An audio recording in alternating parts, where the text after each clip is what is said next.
Hello, everyone. Thank you so much for joining us today. My name is Ashanti McGee. I'm the Grant and Access Manager at Creative West. Welcome to our capacity building webinar series. We've created this series to address the needs of artists, arts organizations, and state arts agencies. This series is a direct response to expressed needs of artists, arts organizations, and said state arts agencies.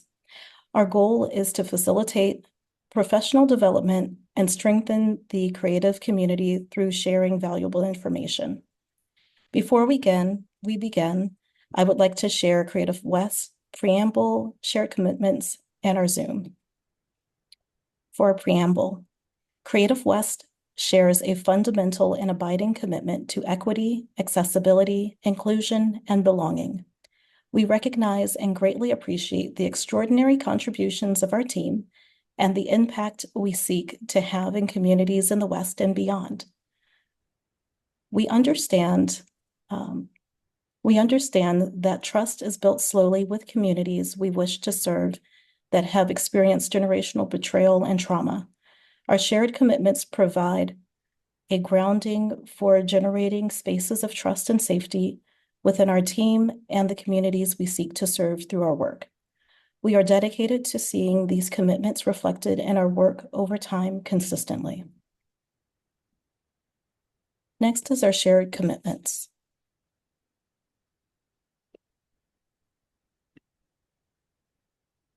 We value humility, learning from our mistakes, and asking questions to gain deeper understanding. We feel empowered to hold one another accountable, establish boundaries, and ask each other for help.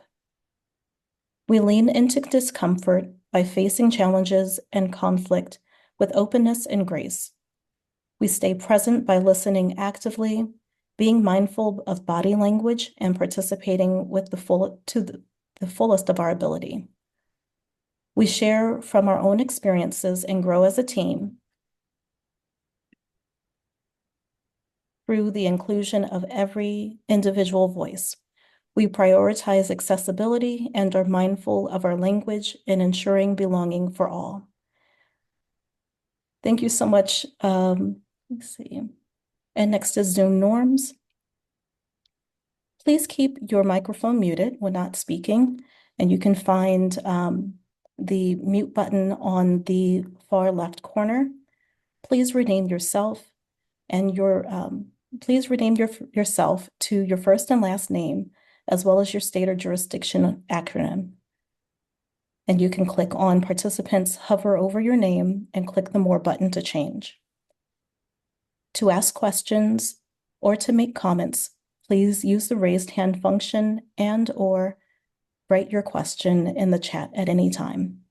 And you can click reactions in the middle of your screen and choose raise hand, or click in the chat in the middle of your screen to write your question or comment. Live transcripts are turned on at this time, and you can view and hide those by change the size as well as other functions by using the up arrow on live transcript, which is either in the middle of your screen or behind the More button with the three dots on the right of your screen. And next, I am going to hand it over to Anika.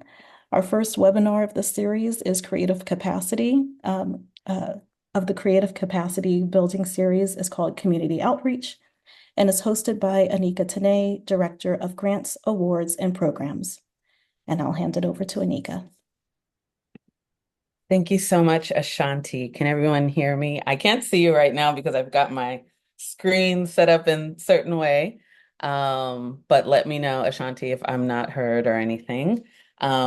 We are so happy to have you all here today. And I want to just also, right from the beginning, open up the chat. That is going to be an important way that we can communicate with each other.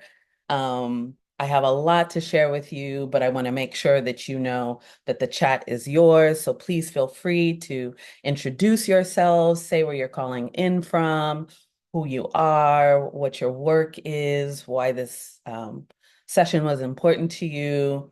anything like that. So, good afternoon, everyone. Of course, my name is Anika Tene, and I'm honored to welcome you to today's session on community outreach, amplifying impact through inclusive engagement.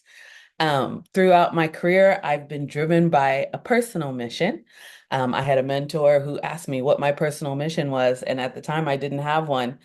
And over the several months, I began to realize that my personal mission is about curating spaces where brilliance can thrive.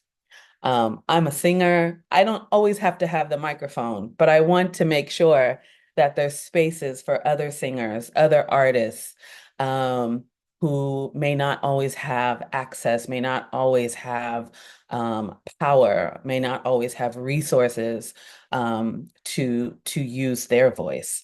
And so throughout my career, whether it's in arts, in education, or community engagement, my focus has always been on creating opportunities for individuals and communities to shine, to feel empowered, and to realize their potential. So, as you've heard, I'm currently the Director of Grants, Awards, and Programs at Creative West. I've seen some of the folks that registered, lots of friends, lots of grantees, fellows, from our various programs and friends of Creative West. Thank you for being here. And so in this capacity, I lead initiatives that break down barriers and foster equity across diverse regions, whether it's urban neighborhoods, rural areas, island communities. Our work is about designing programs that reflect the unique needs of communities and emphasize collaboration and inclusion at every step. So this mission to curate these spaces has guided me through my roles from supporting underserved artists and communities in South Africa to building equity-focused education programs at the Kennedy Center and leading cultural engagement as a chair of the Arts Commission here in Arlington, Virginia, land of the Anacostans, where I currently live. I grew up in California, so I am a Creative West region person. But I believe deeply in the transformative power of outreach when it's done thoughtfully and inclusively. That's the caveat, and that's what we'll talk about further today. And it's all about creating connections, amplifying voices, and sparking meaningful change. This webinar is an extension of that belief. Together, we'll explore practical strategies for building trust-based relationships. I think if nothing else, we need to think about trust first. And creating impactful programs and creating spaces where both you and the communities you serve can thrive. So I'm thrilled to share this journey with you today. I hope it's the beginning. You can always find out how to reach me through our website. I'll share my email address in the chat. Always here and always ready to have conversation. And I look forward to learning from each of you as we move through this session. So let's dive in. So let's first take a quick look at the agenda. And you will get these resources, you'll get the slide deck. I know that's always a question that we have. And so you'll get all of these after this session. So I've already introduced myself, so yay, and I hope that you all are introducing yourselves in the chat. And so next, we are going to dive into understanding community outreach. We'll define what it actually is and why it's vital. We will, after that, explore the key elements of effective outreach, including how to identify community needs, build that trust, and co-create with our communities. From there, we'll look at it says best practices. I like to use the word promising practices. I'll probably change that. Promising practices from some case studies through some work that some of you all are familiar with, like our Tour West program. And so we'll be looking at some case studies from our lens as a service organization. But you all are largely performing arts focused, and so we'll give some examples in that space.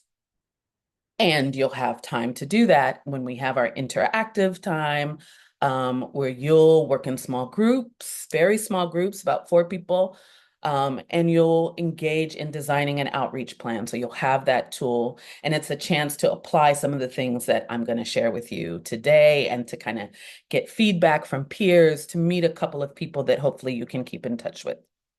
We'll also tackle some obstacles that are common in the work, by looking at how we can overcome challenges. And then we'll have Q&A, just because of it's a long time, an hour and a half, but it's also pretty short. So we'll try to keep the Q&A later. We'll have a break a little bit later on as well, just to kind of transition ourselves. And so when we do the Q&A, I'll kind of recap the takeaways from today. And again, you'll have the slide deck. I have a number of resources on the slide deck, including a glossary of all the terms that I'm going to be using today. The session is recorded, and I know that Ashanti will be making that available to you all. Okay, so let's dive into understanding community outreach. So let's begin by understanding the purpose of the session and why community outreach is vital. At its core, this workshop is about equipping you with tools and strategies to build those meaningful, trust-based relationships with the communities you serve. These relationships are foundational for effective outreach, fostering inclusion, sustainability, and access to resources. So what is community outreach? There could be a lot of definitions. These are 2 words that have their own definitions. Now we're bringing them together. So to level set, this is the definition on the screen that I am using. And so community outreach, it's more than just communication. It's more than engagement. It's more than butts in seats, is just a term we, tend to use in terms of community development and community engagement in performing arts. But outreach is the process of creating trust-based connections with diverse communities to foster inclusion. It's where we actively listen to the needs of communities, collaborate on solutions, and ensure that everyone feels empowered and valued. Why does this matter? Outreach is especially critical for underserved communities, those who might face systemic barriers to access or representation in the work. And when we engage intentionally, we help to dismantle those barriers and create opportunities for inclusion. So in the arts ecosystem, outreach not only strengthens the community ties, but also ensures that diverse voices and perspectives are celebrated and supported. Outreach is also a key driver of the E word. And I know I can't not mention that we live in very politically charged times. And so outreach is a key driver of equity. Equity is not a bad word, but I do know in some spaces that word is decreasingly being allowed to be used. And I want to acknowledge that. But do know that is a word that we deeply engage with and believe in at Creative West. So by meeting communities where they are and co-creating solutions that align with their needs, we create spaces that everyone has the chance not to just survive, but to thrive. This isn't just beneficial for individual communities, but it enriches the whole cultural landscape, allowing art and creativity to flourish in ways that are reflective of all our stories. Dr. Jackson, chair of the National Endowment for the Arts, talks about artful lives, that everyone has access to that, right? As we move forward, we'll explore practical strategies and real-world examples of how to make outreach intentional, impactful, and inclusive. Let's build relationships that truly make a difference. So let's look at some key elements of effective outreach. And after I go through those, you're going to have a chance to, and I want to tee you up to think about who are your people. As you're listening to me, think about who are your people. And it may not be specific names, it might be institutions, organizations, groups that you work with or want to work with. Who are your people? So let's dive into some of the key elements of effective community outreach. These elements form the foundation to building those meaningful, lasting, impactful relationships. The first is identifying your community. Who are your people? This is where we largely use techniques like community mapping. If we were together in person, we might draw maps, we might have big post-it pages where you could draw and really brainstorm like who is in my community, who is who. So community mapping is about understanding who makes up your community, what their needs and challenges are, and what resources already exist. It's a process of gathering that data, and whether it's through conversations, meeting people in coffee shops, or creating a survey, or doing demographic research, getting data from your city or from your town, from your region, from your state, to get a full picture of the people who you want to reach. Whatever way it goes, it's about knowing who's in our community, who are our potential people. So, for example, if you're in a rural area, you might uncover that lack of transportation is a significant barrier to arts engagement. We all know working for a performing arts center, working at the Kennedy Center across the river here in DC in the past, it was all about getting those school buses. We needed the school buses to be able to come in to bring kids in for those shows, right? So important. Or in urban settings, community mapping might reveal opportunities to partners with schools or local organizations that have strong connections already to the community. And so this information allows you to tailor your outreach efforts to align with the real world needs and strengths of the community. Must be tailored. It's not a one size fits all. And then once you've identified your community, the next critical step is all about building that trust. Trust is at the heart of effective community outreach. This means leading with transparency, flexibility, and commitment to listening. Trust is earned, right? When communities feel seen and respected, not just as beneficiaries, but as partners in shaping the work that we do. So a great example from our point of view would be offering a flexible funding program or resources that communities can use as they see fit, rather than imposing rigid requirements. This approach recognizes the expertise that the community already holds and acknowledges their ability to self-determine, right, what's best for them. When trust is prioritized, it opens the door to deeper, more authentic relationships. So I've given an example of how we look at things at Creative West. I want to acknowledge that there's people still coming in. So Ashanti, if you can be looking at the participants for letting folks in. But you, in your world, let's talk about a few examples. What about a performing arts center that's in a metropolitan area and it wants to engage with the local Latinx community, which has expressed interest in preserving their cultural traditions through music and dance? Instead of creating a pre-designed program and asking the community to participate in it, the center would set aside a flexible grant specifically for this community, right? The center could then invite the Latinx community leaders, cultural organizations, artists to share their vision of how the funding could be used. And after open dialogue, the community decides to use the funds for a series of workshops or a traditional folklorico dance or mariachi music, culminating in a public performance at the center, right? So the key elements of this approach is there's no rigid requirements. There's recognizing the expertise that lives with the community, and it's that trust, right? What's the outcome?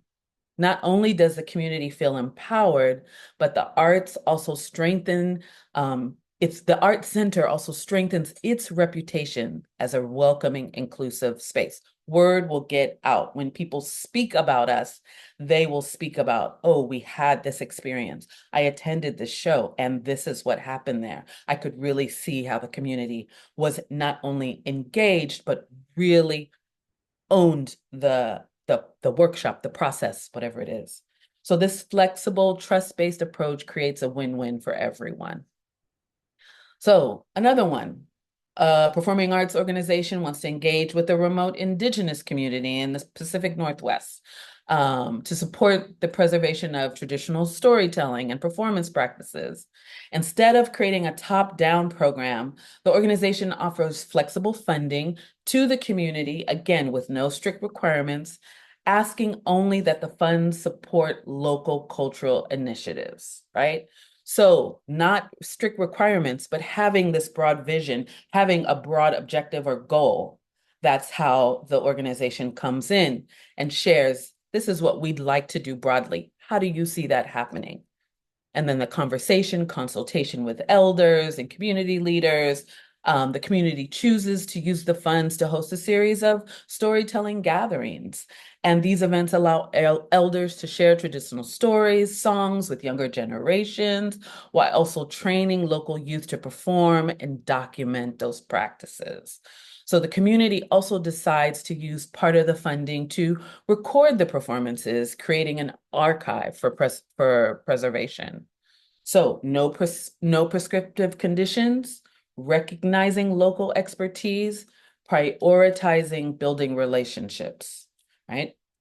So the result is that feeling of respect and empowerment to carry forward with cultural traditions, while the organization gains valuable insights into the things they didn't know about the community's heritage. And so this partnership fosters trust and ensures that the organization is seen as supportive, respectful, rather than imposing. It lays the groundwork for the future collaborations that the center might want to have. Once you've established a level of trust, it can grow. Once you have established a level of distrust, that could also grow. So one last quick one. Let's say I'm trying to touch all of us. So the other one was a remote setting. The other one was a metropolitan area. What about a mid-sized city who wants to engage with the local deaf community to increase their participation in theater programs? Instead, again, of designing a one-size-fits-all outreach effort, the center can prioritize accessibility by collaborating directly with deaf community leaders to shape the program. Using using a flexible funding system, the center can allocate resources, right? Investment by hiring certified ASL interpreters for performances and workshops, providing closed captioning for digital content, such as marketing materials or recorded events, creating a pre-show ASL spotlight night where deaf performers can teach basic signs related to the production to attendees and making the experience more interactive. So the key elements here are community collaboration, removing barriers, and demonstrating commitment. Ideally, the result is that the deaf audience members feel welcomed and valued as a part of the community. The center also builds trust with them, leading to the potential for more programs in the future. And so this also highlights how having flexible funding resources and a community-centered approach can remove barriers and foster authentic connection. So what lies at the heart of all three of these examples is really building trust, right? It not only creates authentic relationships, but it also paves the way for long-term partnerships and meaningful cultural impact. Thing is about relationships, we know from personal to professional ones, they take time. And so when we take the time to cultivate them, when we move at the speed of trust, the long-term impact is that much greater. So I just spent a lot of time on trust, trust, trust, trust. So the last one here is collaborative and co-creative approaches. And you saw some of those in these examples. So co-creation is a powerful way to enhance the responsiveness of your outreach efforts. Its process involves three stages. So there's community input, feedback, implementation. In the input stage, you actively listen. You don't show up to talk, you show up to listen. What are we listening to? Community ideas, community concerns, community aspirations. In the feedback stage, which is the next step, you refine plans with the community's insights, ensuring voices shape the direction. Now, don't worry, I'm giving you a lot. I know you're going to get a tool, an outreach plan that's going to have all of these kind of questions and thoughts that you need to ponder to get to the various stages. So you're going to get all of this. And so you're going to ensure through that feedback stage that your community's insights and voices shape the direction of the work. And then if the input was right, if the feedback was right, the implementation stage should be gravy because we're on the same page. You work side by side with the community to bring the ideas to life. So co-creation shifts the dynamic from we're doing this for you to we are doing this with you, right? It ensures that your outreach is truly effective, truly reflective of the community's needs and goals, rather than being one size fits all. Um, for example, in a recent Creative West initiative, co-creation meant inviting local artists and cultural leaders to the planning table early on. It's not bringing people, sometimes we feel we have to bring people in later because we don't have all of our ducks in a row, or we want to make sure everything looks the part. But sometimes we need to just show people our warts and all and let them, and that's a part of the transparency, right? So the input when we bring people to the table earlier helps not to just shape the programming, but also the logistics, so that the initiative can have the greatest impact. So together, these three elements, identifying your community, building trust, and embracing co-creation can really lay the foundation for outreach that is not only effective, but transformative. As we move into the next section, think about how these principles, and I hope you're doing that, how does this relate to my work? Um, how can they apply to my own work? Who is my community? How can I build trust? And how can I invite people to co-create solutions with me? So let's take a minute to reflect on your community. I told you at the top of this section, um, who are you? Who's your community and the partnerships that can strengthen your outreach? So I'm pulling this up. And then if we can just share in the chat, you are going to receive, if Ashanti, if you can put that link in the chat, we're going to be thinking about um, who makes up our community. Think about the organizations or groups that you currently work with or those you need to work with. And then name three institutions. You're going to get an opportunity to enter three words. So name three institutions or organizations or groups that align with your outreach goals. This exercise will help us identify potential partnerships and opportunities to expand your program in impact. So I'm going to give you a second to think about that, and I want to make sure that you have access to the Mentimeter. So I'm going to stop sharing screen for 1 second.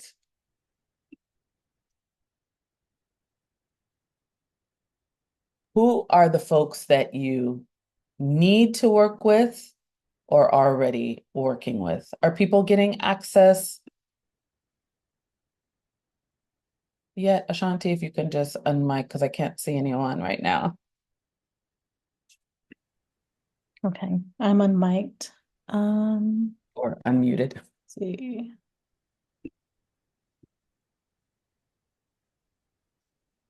Yes, I see people adding in. All right. So I'm gonna go back and present. Keep putting those words in, and we're gonna see them coming up on the screen so we all can benefit. All right. So another 30 seconds. Great.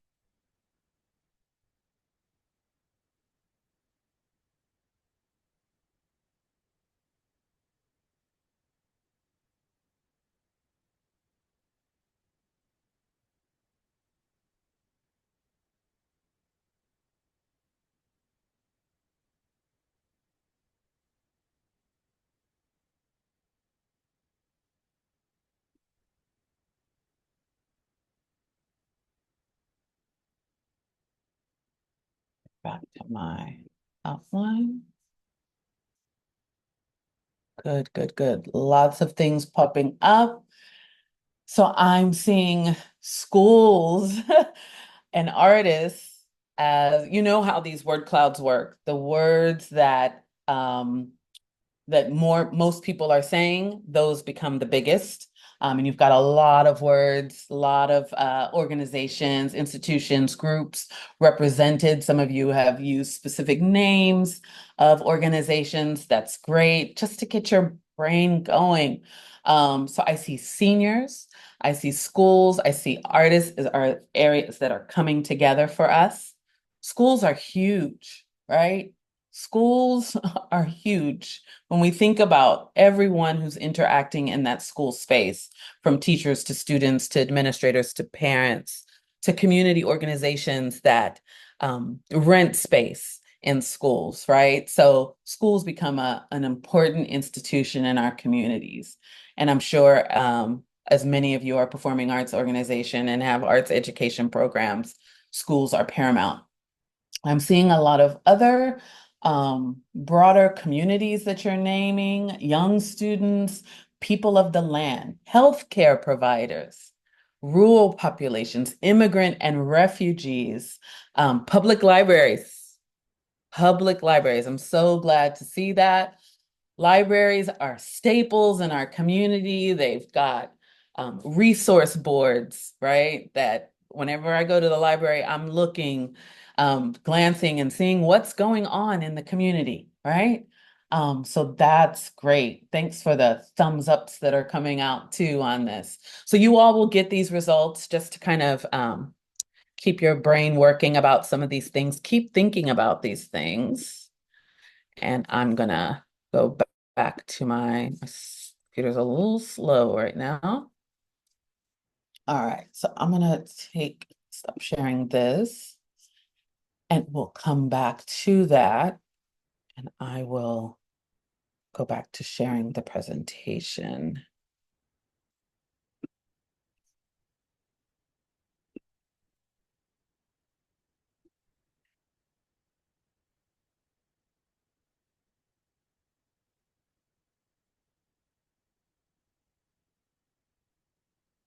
Um,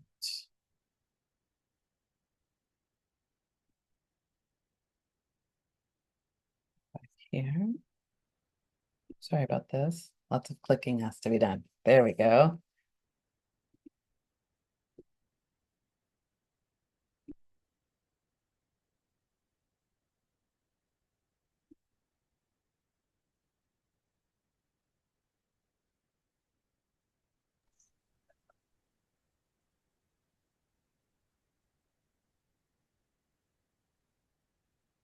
Are you all seeing my screen? Okay, there we go. All right, so we've looked at your results, we've seen that. So thanks for sharing those responses. Thanks for jumping right in. We saw some excellent examples of partnerships. One thing to consider as we look at these results, as we contemplate those results, and you should be able to see those results continuing on your devices, um, is that we need to consider even further diversifying our partnerships, thinking beyond. So it's great that everyone has put things in there. So hopefully we've all seen some institutions or organizations that we may not have otherwise thought about, right? Healthcare providers, libraries, workforce development programs, even environmental organizations, right? These groups may not seem directly related to the arts, but they can bring new perspectives, resources, and opportunities to your outreach efforts. And these are trusted community institutions that can help bring credibility to you and to your intentions. When folks vouch for you that are trusted elders, organizations in the community, that can be an opportunity. And so we want to respect those relationships when they let us in, right? As we move forward, let's keep brainstorming. I'm going to go to the restroom again. Okay. As we move forward, let's keep brainstorming how we can align with these and other partners to create meaningful, sustainable connections. Okay. So let's talk about a few case studies quickly. And I'm giving you lots of examples here today. And I hope, because I'm giving you Creative West examples, that this will also help some of you to be more familiar with some of our programs and how they work and some of the challenges that we've had and how we've learned from them, right? So we're going to look at three examples of community outreach and action. We're going to look at the BIPOC Artist Fund, and I don't want to make assumptions. BIPOC stands for Black, Indigenous, and People of Color. So we started the BIPOC Artist Fund. I'll tell you more about that. Tour West, I think many will be familiar with. I know that there's a number of Tour West grantees here today. And then our newest program, Cultural Sustainability. So these case studies illustrate how intentional outreach, getting that intentional feedback, advice, active listening to communities, addressing inequities, like letting the truth telling happen, and then creating sustainable impact in the arts really makes a difference. So we'll start with BIPOC Artists Fund. And so BIPOC Artist Fund has been running as a pilot. We'll, in the spring, be starting our third cycle of this 3-year pilot. It exemplifies what we call liberatory funding. It provides no strings attached funding to BIPOC artists who use their creativity to make a difference in their communities. So we designed this program. If you think back to the example earlier where I said, we have an idea for a program. We want to work with artists that are deeply moving with community.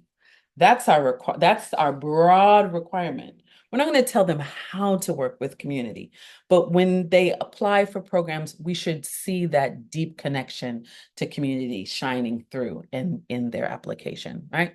So let me not get ahead of myself. So the key elements of this fund are artist-centered design.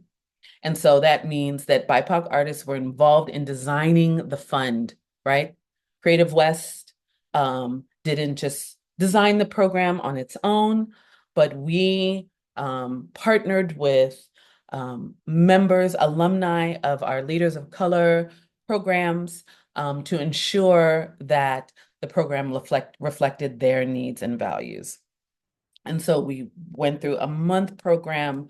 We hired 18 of our alumni and had a consultant where they really worked together to design that program. There was flexibility and trust. The artists decide how to use the funds, and that's whether it's for salaries, materials, even rest and healing, what they know best, what they need, right? It's coming back to that point. The program connects artists with one another, fostering a network of mutual support while amplifying community voices. By centering equity and minimizing administrative burdens, the fund demonstrates how outreach can shift power dynamics to the community, to the artists, so they can create transformative outcomes. I never forget with one of our cohorts, we do have group coaching sessions, just one session a month for 4 months. And that's the only kind of obligation. There's no reports, there's no, but at the first session, people just started sharing what they were using the funds for. This was not asked, even in the proposal. It's more, how is this work? How would you use funds to impact your community? That's what we really wanted to know. And their ability to articulate that, so that application reviewers were really clear about what they wanted to do, was really what it was about. And so from there, we found people just sharing out of their own what the funds were used for. And it was just such a beautiful thing. That trust, right? When you sort of say, you have to tell me, doesn't that create some kind of tension and friction? But it just kind of organically happened, and it's created a program that's built on a lot of trust, right? So I'm giving you a spotlight of these. I'm giving you the resources for some of these documents, for some of these programs, so that you can learn more about them should you wish to. And then Tour West. So many will know about Tour West. It focuses on expanding access to high quality performing arts experiences, largely in rural and underserved communities across our region. And here's what makes Tour West impactful. The program enables organizations to bring performances that otherwise wouldn't be financially feasible. It enables them to increase cultural offerings in areas that often lack them. I love this quote from this whole section is from our in 2022, and some of you may have participated. Ashanti and I and a former colleague did an assessment of Tour West, really reaching out through focus groups and surveys to understand how this 20+ year program has evolved. What are some of the challenges? What are the strengths? And this was a quote from one of those sessions at the bottom of the screen. And there were others that were so impactful. To think that this program, which is not a hugely resourced program, but one grantee feels that it's the single most important factor in bringing quality live performance art to our rural community. It makes the difference, right? By funding regional touring, Tour West allows presenters to adapt performances to reflect their community's needs and interests. And those are the things that we ask them about in their application.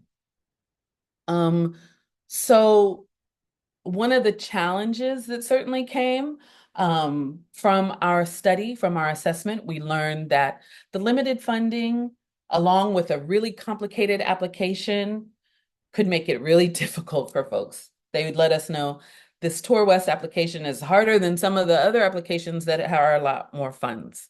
And so we work to simplify that application. And so it's that responsiveness. When you learn something, what can you do to fix it?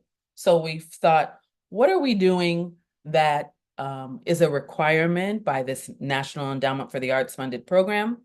And what are we doing just because we've always done it? We've always required all these things, but it's really not essential to the program. And we started to eliminate some of those things. And I think some of the grantees will bear out, some of the grantees who've had this funding year over year or multiple years will bear out that it has gotten easier to apply for the program. And so the reality is we never have enough funding for this program, but we're able to tell these stories like the quote at the bottom and other stories that we have about Tour West, share that with the NEA and say, hey, we need more. We need more for our expansive region. We need more funds. We want to help smaller organizations with these funds. So moving on is our newest program. It's a Wallace-funded program, Cultural Sustainability. It is a national program in each of the U.S. regional arts organizations, our counterparts across the country. We're all running this program similarly and uniquely based on our regions. But it is all around taking trust-based philanthropy to new heights by prioritizing equity and shifting power to communities. So some key features are around unrestricted multi-year funding. Oh, I think I have the wrong slide here. So you'll have to just bear with me. I'll get this corrected. But unrestricted multi-year funding, community-led decision-making, and capacity building.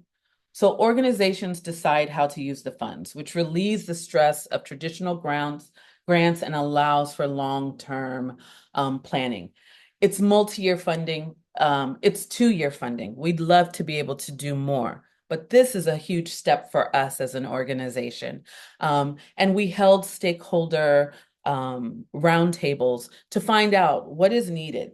That was what came up. We need multiple year funding. We need to know from one year to the next that we can count on funds. So we tried to respond to that. Community-led decision-making is around involving grantees and community leaders in shaping the funding criteria and application processes and ensuring that they aligned with the community's needs. So we listened through these stakeholder sessions that we held across our region, and then we implemented that directly into the grant program. There's capacity building, so there's peer-led learning communities. This program actually kicks off tomorrow with our peer-led community sessions. There's coaches that have been hired to work one-on-one and in small groups with folks. We aligned tiered funding. That was something else that came out of our stakeholder sessions. And so this model builds resilience across the region's arts ecosystem.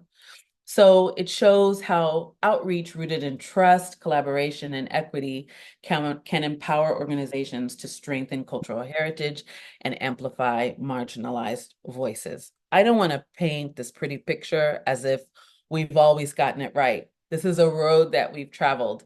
And so we've learned along the way. And there are also many people who will tell us, and some of you may be in this space now, let us know when we're not doing the right thing. That's so valuable. Sometimes we get afraid or nervous if we get called out for doing something in a way that the community doesn't appreciate, but that strengthens us. If we decide, right, that it took trust even to send that email and say, hey, Anika, I don't like this, or this isn't responsive. And then respond to that. Respond to what was requested. So I will get this slide corrected and put the right notes for cultural sustainability. But ultimately, all these case studies reveal, right, that community outreach is most impactful when it is intentional, inclusive, and collaborative. When we center the voices of those most affected, right, these programs demonstrate the power of outreach to build trust, resilience, and equity. I feel like I'm saying trust over and over because ultimately that's what I want you to get from this session. As you think about your own outreach work, consider how these principles might guide your strategies for deeper community connection. Okay? So we're going to start to turn the table. I've been talking a lot, and here's a little bit more about the common themes from these programs. I've been talking a lot, and now we're going to start to turn the table to you to kind of get in some small groups and think about how these models, how these different examples, how this terminology that we're starting to dig into can inspire your outreach efforts. How can we leverage these principles, right, to foster equity and inclusion? People want to feel seen, valued, heard. That's what we want. That's what I want. That's what you want. And so that's what communities want. Everybody wants those same things, really. And so what are we going to be willing to do to make sure that that happens, right? So I see there's a lot, like 95 things in the chat. And so when you all get ready to go to your small groups, we'll make sure to read the chat and see if there's any questions that are bubbling up so that we can be responsive when you come back to the main session. So designing your outreach plan. And so now it's that time. And so what's going to happen in your breakout groups is you'll work together to create a basic outreach plan. Now, you're not going to be able to get it all done. One, you're going to be working with a couple of people that you've never potentially met before. Maybe you'll end up, these are going to be random groups, but you're going to end up potentially with people that you don't know, which is great. And you really, right, should kind of do this outreach plan with your team. And I know some of you are a team of one. And so when we go back, when we think about those word clouds, who is my community? Who could I build this with? What volunteers do I have? And so on. So I'm going to ask if we can drop this outreach plan template in the chat. And I can do it too. So everyone should have access to that. And so I'm going to talk a little bit more, but I want you to be able to look at it at the same time. So this is a simple tool that breaks the process into clear steps in terms of creating an outreach plan. So this is what you're going to do for your session. So we're going to be thinking about target audience, key messages, engagement strategy, and sustainability plan. It's one thing to do like a big splash of a thing. Wow, we did that. Is it sustainable? Is it going to last? So sustainability always has to be a thought, right? So first, we're going to think about outreach. We're going to think about reach, target audience. Be specific as possible. Are you reaching out to young people in rural areas, maybe families in urban neighborhoods, or perhaps Indigenous elders or other underserved groups? Ask yourselves, what are their unique needs or challenges? Why is it important for you to connect to them? This step is about understanding who your community is and why they matter, right? Then you have your key message. Define what you want to say to them. And it doesn't need to be perfect, right? It needs to be authentic. What's the main purpose of your outreach? Be transparent. Are you trying to build awareness? Do you want them to come to shows? Like, be honest about that. Spark a conversation. Think about what message will truly resonate with this group. Make it meaningful and relevant to their needs and aspirations. Then it's your engagement strategy. How? How will you connect with your audience? What methods will you use? Will you host community events? Will you partner with local schools, libraries? Will you use social media? What is the role of social media for you? Consider accessibility. Will your outreach be easy for people to engage with? Are there barriers like language, location, or technology that you need to address? We, as the institutions, we need to address those barriers. This step is about finding the best way to reach your community and making it as easy as possible for them to connect with you. Then the sustainability plan, it's really about how you'll make your outreach last. Building relationships takes time. How are we going to maintain them? Will you create ongoing partnerships? Will you gather feedback from the community regularly? With the culture sustainability program that I just spoke about, our newest program, we're having an advisory council who we are accountable to, that we'll meet with periodically to update them, give them reports where they can ask us questions. We are accountable. And in that, we're having a regular, consistent connection to community through the program. Is there a mentorship component to your outreach? Also think about what resources you'll need, like money, like staff, like time. Ask yourself, how will I know my outreach is successful? How will I know? What will success look like for your group and your community? So this is where we need to like envision some things, right? So this is going to be a quick, because the main thing is you have this tool and I want you to just have some time to get sensitized to it. We don't have a ton of time, but I want to make sure, yeah, that you get about 15, 20 minutes in a group, that you get a note taker who's just going to take some notes of what you've said, the things that you touched on. You can take a number of approaches. You can decide as a group, we're going to focus on target audience. We're going to focus on key message, or we're going to just touch on a little bit from each one. There's no wrong answer here.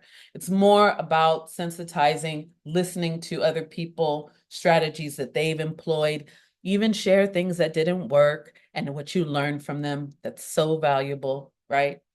And then when we come back, then I'll just voluntold a couple of people, unless there's actual volunteers, to just open mic and share in 1 to 2 minutes what you talked about. Just a quick, I'll just probably call on two groups or so to just give us a quick feedback, okay? So Ashanti is going to start to prepare the breakout rooms. You're just going to be about 4 people in a room, really small. I know there's a lot of us here, but really small so that everybody can interact. And we will, yeah, we'll come back. See how much left that I want to do. Yeah, let's give it 20 minutes. And then we'll come back and we'll wrap up quickly and hear a little bit from all of you. All right. Thanks so much, you all. And thank you for your patience. Hopefully you got a few minutes to just kind of get sensitized to the outreach plan and how you can use it. I hope that you use it. Please reach out to me and tell me that you used it. And even maybe you shared some other things with each other that you already use. But yeah, I'd love to. Is there someone who wants to use the raised hand function and just give us a little feedback? We will acknowledge you with the raised hand function, and then you can unmute and let us know just any takeaways from your short time together. Anyone quick?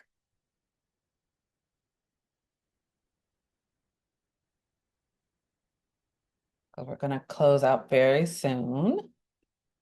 I don't know how to raise my hand. Okay. I can't find You know how to unmute, so go ahead. Go for it. Thank you. Yeah, sure. Okay. So we really focused a lot of our time on kind of targeting the audience and talking about the different things of how we can cater like a theater event specifically to a way that would be engaging for that community. So our audience was the Latino community, and we talked about having us it has to be able to be spontaneous, so you can't have some type of rigid seating structure where people have to know ahead of time exactly how many people and who's going to go. um Also constant engagement. There isn't like a central focus just on a stage with a dark audience. There has to be room for people to be able to interact constantly with one another. It's not as much of the importance as just on the stage. It's just as important, if not more important, that people can constantly talk to one another. And also the idea of food being very important, that if they need to have food and not just little charcuterie boards, but like foods that's sustaining, that's also very culturally important for that community. Absolutely. And I can't see you, but I recognize your voice, Inez. Thank you for being here. Um, Thank you for sharing. And I see a few folks are putting things in the chat. So thank you, Cynthia, for your 2 great ideas from your group. Sending a flyer home on program day to make contact with the parents. Yes. Creating a classical music petting zoo. We love a petting zoo, instrument petting zoo. And thanks, Elena, for the approval. And food, thank you, Inez, for food is so important. Something that's going to warm the tummy, warm food is very important. Sometimes it's childcare, right? All of those things play an important role. All right. So just for the sake of time, I'm just going, oh, Lee. I did see your hand. Do you want to quickly share something? Oh, I'll keep it very short. We were talking about the complexities of engaging with local tribes in the area, and coming from Los Angeles, I'm aware of, there's a lot of politics between tribes, and that there's a great importance to dedicate a lot of research to cultural competency to understand those histories and those generations to see if there's a way to accommodate, and if possible, hiring the community as consultant. Yes, hiring the community as consultant. Wonderful. Thanks for that. And if anybody else, while we have these last few minutes, while I'll be talking, if you want to share in the chat, that'd be great. Let us share from one another. We could go on for hours with this, right? And it's so important. So thank you. Thank you so much for sharing. A few reminders is just that, again, it's not a one size fits all. There are some themes, like we said, food makes a difference, things like childcare, things like transportation. But we could assume those things, but are those really the key needs are they a key barrier? Did we find that out, right? Let's talk, let's actively listen and hear what the community is saying. We want to collaborate, right, with local organizations, with leaders, with our own teams, and then being open to learning. Outreach is a dynamic process, so we're going to learn. We're going to make mistakes. It's okay. It's okay. We can fail forward. And so I want you to keep using this guide, using this template as a resource. I hope it's useful for you. Again, outreach is not just about connecting with communities. It's about building trust, fostering inclusion, and that sustainable, lasting impact. Thank you again, y'all, for taking those few moments with each other. I just want to give a nod to some realities of challenges that exist, some barriers, right? One major barrier can be geographic isolation. We in the Creative West region, we are expansive. We have rural communities, we have island communities, we have water and mountains that are landmarks and distance and so on. And so reaching these areas requires creativity, like leveraging digital tools, expanding access, or partnering again with local organizations that already have a presence. Lack of resources is a real thing, and that could be funding, that could be time, that could be staff. But what does it look like to build strategic partnerships, right? Collaborating with schools, libraries, organizations that can share that load with you, and that transparency to say, hey, we don't have this, but we have this, right? Coming back to those trust issues, it's that conversation. It's remembering, particularly we use Zoom, we have phone calls, we do all these things where we're not together in a room, we not always able to see body language. And so we need to kind of always be intentional, mirror, ask questions, be intentional, listen, be transparent, demonstrate cultural competency, right? And I have that word in our glossary of terms in our resources, but it's really about understanding and respecting the values and traditions of the communities you serve, making sure that you're establishing genuine connections, right? So as you think about your outreach efforts, think about leveraging those local partnerships to bridge gaps, things that you don't have. Adapting to each community's unique needs by prioritizing cultural competency. Be patient and persistent in building trust, right? It's the foundation for those lasting relationships, okay? So I don't know that if there's any questions, I want to be cognizant of time and happy to stay on for a couple more minutes. If there are questions, I'm going to look at the chat. But just to round up with some of our takeaways, it's trust, trust, trust, right? That is it. It's understanding your community, knowing that outreach starts with knowing who you're serving. And if you don't know them, learn, reach out, have coffee, reach out, go to someone else's office, go to someone else's space. And being able to tailor your efforts to those unique needs, right? and building trust through collaboration, embracing being flexible. You may have had an idea when you approach the community, but remember that outreach is not one size fits all, and be prepared to put that idea aside or to refashion that idea based on what you learn through active listening. Okay. So this work takes time, but it's also incredibly rewarding. I think not only does it support the work, there's lasting friendships that come for years and years and years from it. When we do this right and build on trust, your efforts not only strengthen the communities you serve, but also enrich the broader cultural landscape. It's about the whole, the ecosystem. We're here to support you at Creative West. This workshop and that we have a series of workshops is all about responding to the needs that you all identified. And you showed up today, and so that means a lot to us. So I really want to thank you for taking your energy and your time today to engage with us. Your commitment is truly, truly inspiring. We look forward to seeing the incredible impact you'll continue to have. We want to hear from you. Please do not hesitate to reach out.